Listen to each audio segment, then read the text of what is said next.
Okay, I think we're up and running with the live stream now. So today we are on the ground at Vigra in Norway with the updated SimWorks Studios Kodiak for Microsoft Flight Simulator.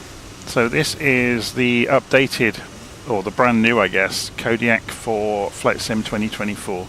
So they've gone and re-engineered the aircraft to work properly within 2024. So we'll be able to do the walk around and the interactive elements within the airplane.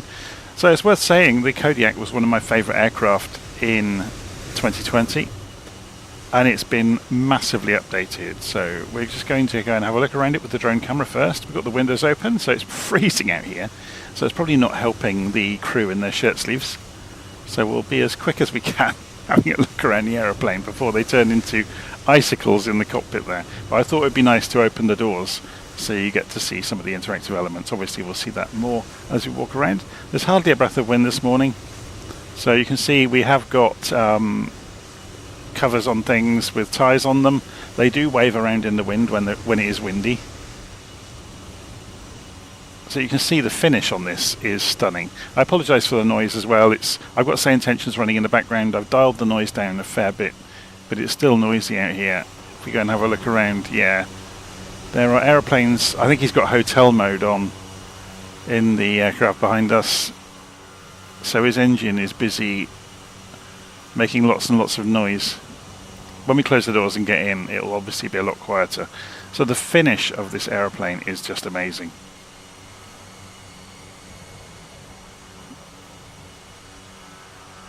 It's very, very good. I think more importantly though, the systems and the flight model are fantastic in it.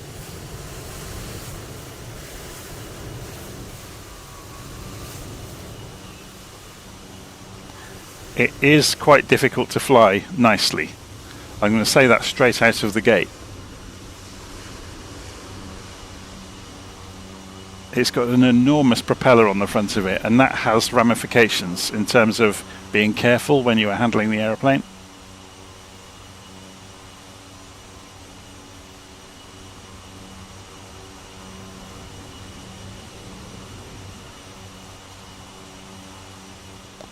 Yeah, the modelling is really clean and really tidy throughout.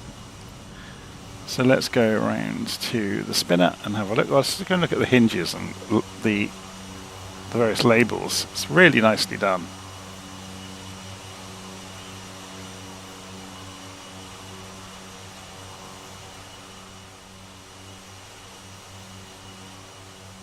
Okay, let's go and pop inside.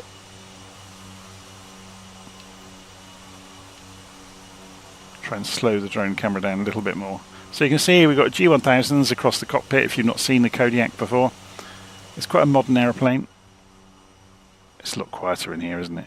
And there's the quadrants, the breakers work. And overhead we get the fuel shutoffs and some lighting. It's very, very straightforward to operate. There's an awful lot of automation built into it. You've got the master control panel for the autopilot there in the middle. Very obvious, very easy to get to. Much more straightforward than lots of other aeroplanes. Okay, so let's move out. Oh, look, I didn't look down the back of the cockpit, did I? Or down the back of the cabin, sorry. So we can come down, all the doors and everything work as you would expect. It is probably right up there with the Black Square Caravan in terms of it being fully, feature complete and really nice to use and to play with. So I'm going to turn my drone camera controller off. So bear with me for a second while I do that. Otherwise it will start interfering with the sim. We'll press Shift and X so we're in the normal pilot view. So I should be able to go and close this door and lock it. And let's go back to the back of the aeroplane and see if we can find the click spots on the doors.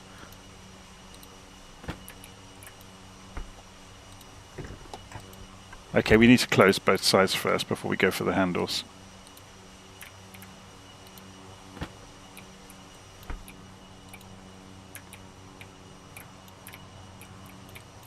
Should have thought about this before I started playing with the doors, shouldn't I?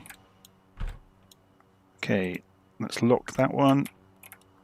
Let's lock this one. And now we can go back to the cockpit. It's all a bit quieter now. I'm going to turn the volume back up for you now inside the aeroplane because I turned it down quite a lot. Okay, so you have the normal tablet within the aircraft. I don't think it has its own specific page. So it's pretty much, you know, what you get in the sim is what you get in the aeroplane. We can pop the yoke off to see the switches. So we've got master batteries here. Actually, I'm going to turn the sound up for you while we're doing this. I think it's going to be quite interesting for you to hear the various sounds. So you can see the boot up sequences are all accurate. You can see, and again, the engines pop over to the secondary screen. This one won't come on until we turn the buses on in a moment. So you've got the avionics bus and the auxiliary bus over here. So let's go and put the beacon light on. Go overhead and uncork the fuel. Before we do anything, actually, let's go and pull that tablet back up. Oh, didn't mean to do that. If we go into aircraft, flight performance, mass and balance, fuel, and we can give it some fuel as well. Actually, let's turn the power off for a moment. We're going to give it some more fuel. We haven't done the walk around outside, have we? We haven't removed the covers or anything. So we'll give it quite a lot of fuel. Load the aircraft immediately. Okay, and then that can come back. We'll leave it on the navigation screen actually. So if we press Shift and C to go and walk around outside, we can get rid of the covers.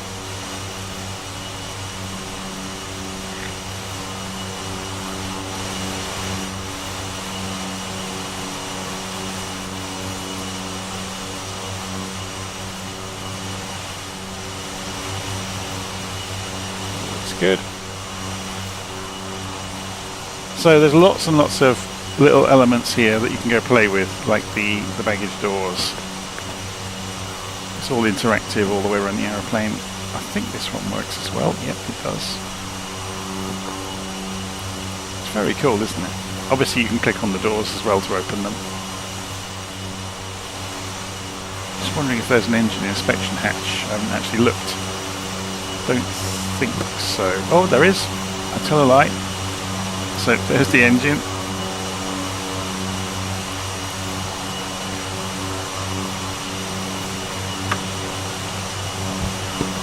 It's very cool, isn't it? So I'm going to go and jump back inside. So let's get this powered up again. So master power switch on.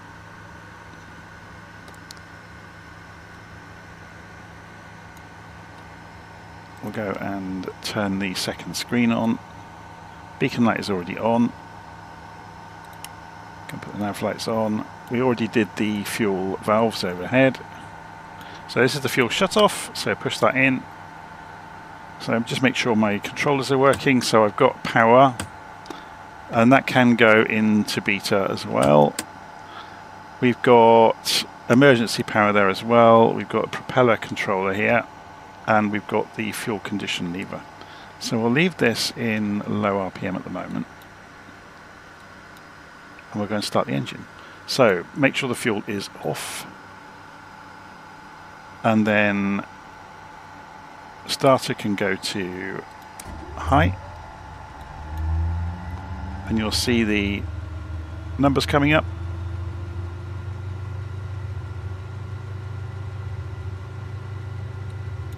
Then we can introduce the fuel, or you can if you can get to the lever.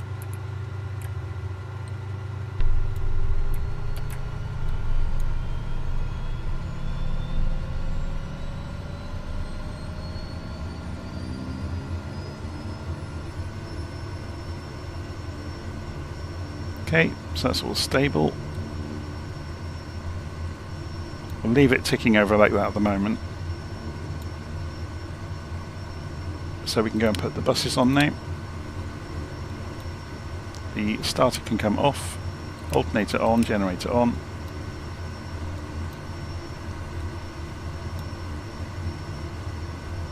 Okay. So let's go and press comma to set the altimeter accurately to the local barometric pressure. You've got this secondary system over here. This has actually got a hell of a system inside of it. They've implemented the whole unit. I'm not going to delve into it today. It can do quite a lot. Obviously G1000s, so they work like G1000s do. Okay, I'm going to turn my volume up a bit more now. Now we're in the airplane. I'm turning my own volume up so I can hear myself, so I don't end up shouting into my headset. Okay, it's got pitot heats. You've got a bypass now, the engine inlet bypass. This is for foreign object damage. So you will get notifications on here about its position. So for takeoff, you typically put it into bypass. It takes about 30 seconds to move. So after you've moved it, it will show up as a notification. But it is just a notification, it's not a warning. So it's telling you the position of the bypass filter. So we'll leave that as it is for the moment. We're going to put the taxi lights on. We don't need cabin lights. We're going to put the pitot heats on. Now, if we're not moving with the pitot heats on, you can damage the pitot tubes. So we're going to leave them alone. There you go, look. So engine inlet is on bypass. So it just reflects the current position. And it's telling you here that that's happened in the alerts. Okay, so let's bring the propellers up to speed.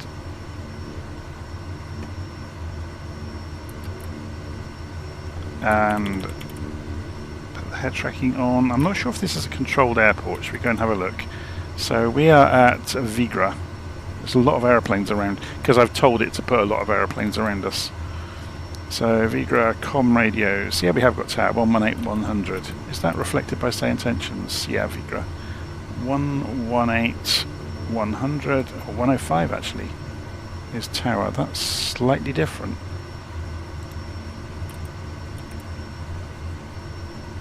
So we are Sierra Whiskey Sierra today. Kodiak Sierra Whiskey Sierra.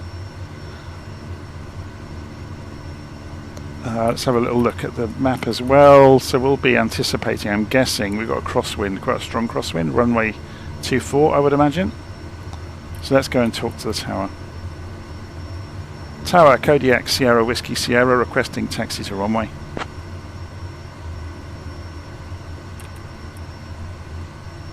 We're just doing a VFR flight today. Runway 24 taxi via Alpha. I'm presuming that's Alpha, yeah. Taxi to runway 24 via taxiway Alpha, Kodiak Sierra Whiskey Sierra. So we'll do an immediate left turn. This thing can turn on a sixpence. It's very, very good.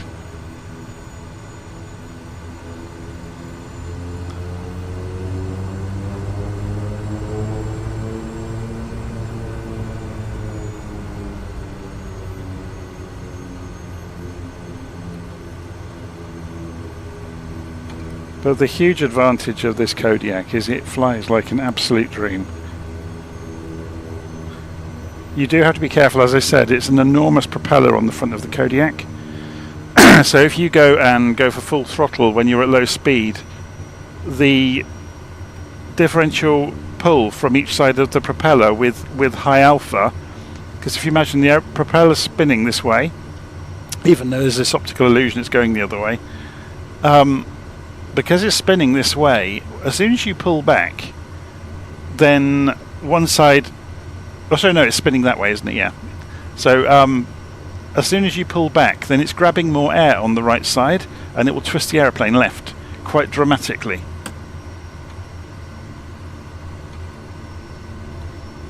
Can we get to the runway along the side there? Oh, that is the way we're supposed to be going, yeah. This is Alpha. This is the Orbex scenery for Vigra, by the way. It's very good.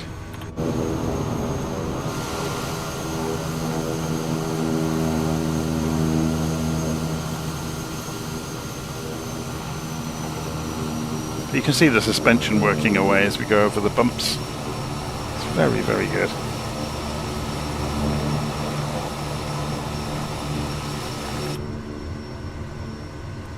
You get several variants with it. This is the passenger variant. There's also, I think, a medevac variant. And you get different wheel options. This has got the Tundra tyres.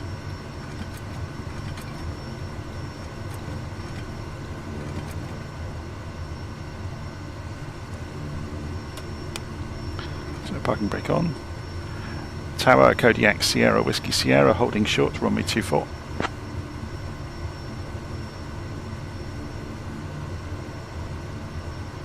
Kodiak, Sierra, Whiskey, Sierra, backtrack runway 24 approved, callback lined up, runway 24.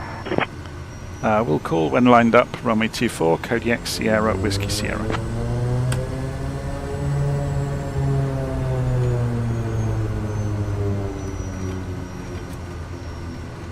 There's not much of a... Approaching runway 24. There's not much of a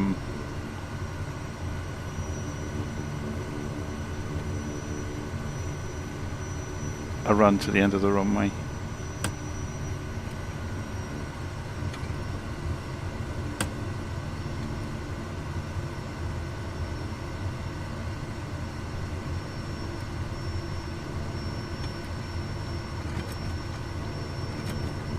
So obviously, because this thing can turn so sharply, we don't have to go and roll to the end, to the turning area. Look at that, there's a hill in the middle of the runway.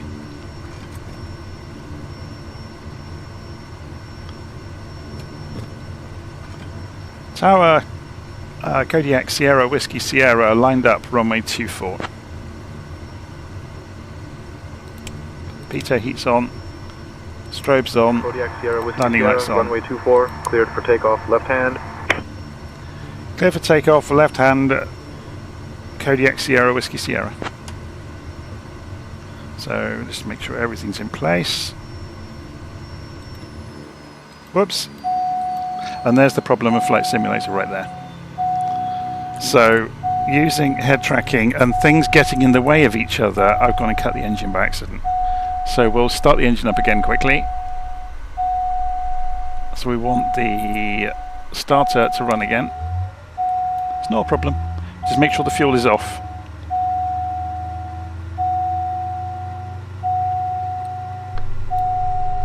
Obviously, if I had a controller with enough stalks on it, this wouldn't be a problem. And we're rolling backwards down that hill. Let's put the parking brake back on.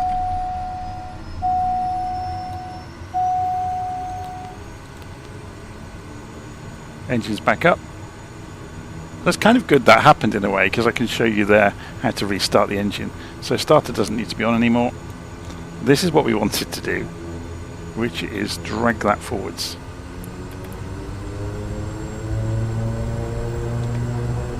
So off the parking brake, start easing the throttle forwards.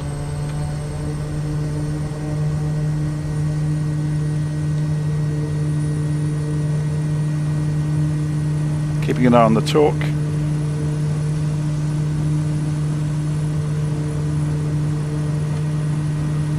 So 70, 80, let's go and pull back gently. Have I got the head tracking on? I haven't, have I? Have now.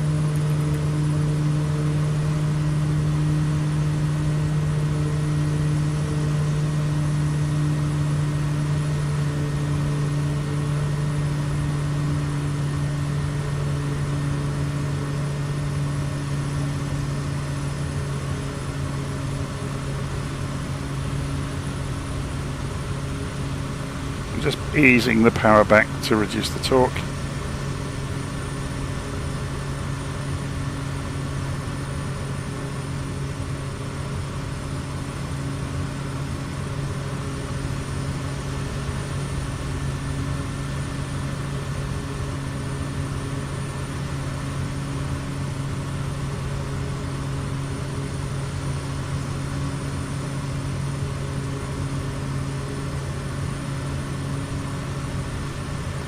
There's